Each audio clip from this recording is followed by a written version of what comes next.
Supreme court में लगातार समाअत जारी है और ऐसे में जो जम्मू कश्मीर के लीडर्स हैं उनका दिल्ली लगातार बदस्तूर आना जारी है। आज 8वें दिन की समाअत है, हालांकि 2 अगस्त से शुरू हुई है, लेकिन दिन 8वां काउंट किया जाएगा क्योंकि 7 दिन की सुनवाई हुई है और 8वें दिन की आज होनी है। हमारे साथ ANC वाइस प्रेसिडेंट और PGDA मेंबर मुजफ्फर शाह साहब हैं, उनसे बातचीत करते हैं। सर, आज लगभग 11 एडवोकेट्स को लगभग समय मिला है, ऐसा सुनने में आया है, और आज बहुत अहम दिन माना जा रहा है क्योंकि हो सकता है कि आज लास्ट डे हो आप लोगों की तरफ से, पिटिशनर्स की तरफ से, उसके बाद सरकार का पक्ष आएगा। क्या कहेंगे?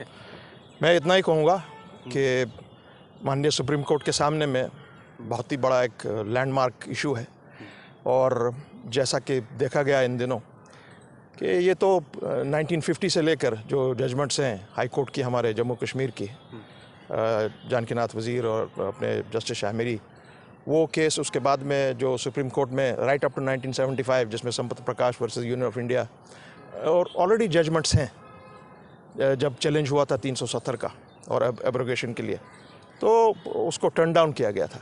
और आज इन दिनों के आज 8वां दिन है और आज शायद लास्ट डे हो।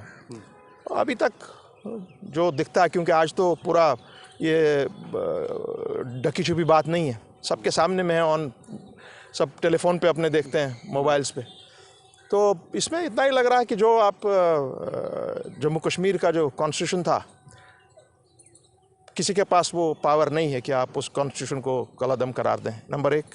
नंबर 2, जो आपने एब्रोगेशन किया है, मतलब इसी तरह जो कानून कहता है, जो आइन कहता है, आप एब्रोगेट नहीं कर सकते हैं जो आपने रास्ता इख्तियार कर लिया है। बाकी माननीय सुप्रीम कोर्ट के सामने में मामला है, पूरी दुनिया की निगाहें इस पर लगी हुई हैं, और हमें उम्मीद है कि एक जस्टिस दी जाएगी, और बहुत ही पूरी उम्मीद है हम कि एक पॉजिटिव फैसला आएगा। ये तो आप लोग कह रहे हैं, लेकिन आज मैं सुबह BJP के सीनियर लीडर भी हैं, एक्स डिप्टी CM है आपके स्टेट के कविंदर गुप्ता, में उनसे मिला, उन्होंने कहा तो कि राज्यसभा लोकसभा से पास होकर के गया हुआ है और आईनी तौर पर सब चीज़ें मजबूत हैं, कानूनी तौर पर, संवैधानिक तौर पर सब चीज़ें मजबूत हैं, सिर्फ वोटों की राजनीति करने के लिए आप लोग यहाँ पर आए, उनका ये कहना है। उनके पास अब कहने को कुछ नहीं रहा। उन्होंने केस शुरू होते ही पहले कोशिश की थी, जब उन्होंने एफिडेविट दायर किया था डेवलपमेंट के बारे में कि हमने ये किया है, वहाँ दूध की नहरें हम चला रहे हैं और छत अब सोने के बन रहे हैं वहाँ पे, उसको टर्न डाउन कर दिया माननीय सुप्रीम कोर्ट ने। और कल ही किसी ने याचिका दायर की थी कि ये इसको पूरा स्टे कर दीजिए प्रोसीडिंग्स को। मेरे माननीय BJP के साथी बहुत ही तजब्जुब में हैं, और उनको ये समझ आ रही है शायद कि केस उनके पक्ष में नहीं जा रहा है। मतलब आप लोगों को लग रहा है कि जो BJP 370 और 35A को लेकर के अपनी पीठ थपथपा रही थी और लोग उसके लिए मिठाइयाँ बांट रहे थे, वो BJP सिर्फ दिखावा कर रही थी, खुश नहीं थी BJP तो बहुत खुश है। उन्होंने 370 पर बहुत ज़्यादा बड़ा कदम उठाया है।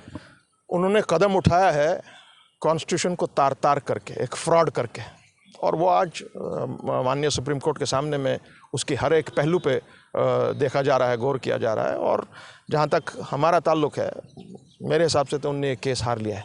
370 और 35A से बहाली से क्या फ़ायदा होगा? हटने तो कोई नुकसान हुआ नहीं, तो फ़ायदा क्या होगा बहाली अगर हो जाती है तो?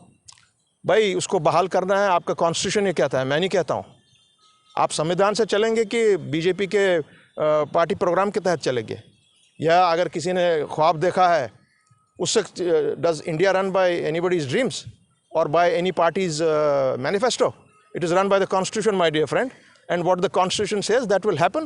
That is what we expect from the honorable Supreme Court of India. The whole world is watching it, I can tell you that. शुक्रिया बातचीत करने के लिए। सहयोगी सादिक के साथ ताबिश कमाल, दिल्ली।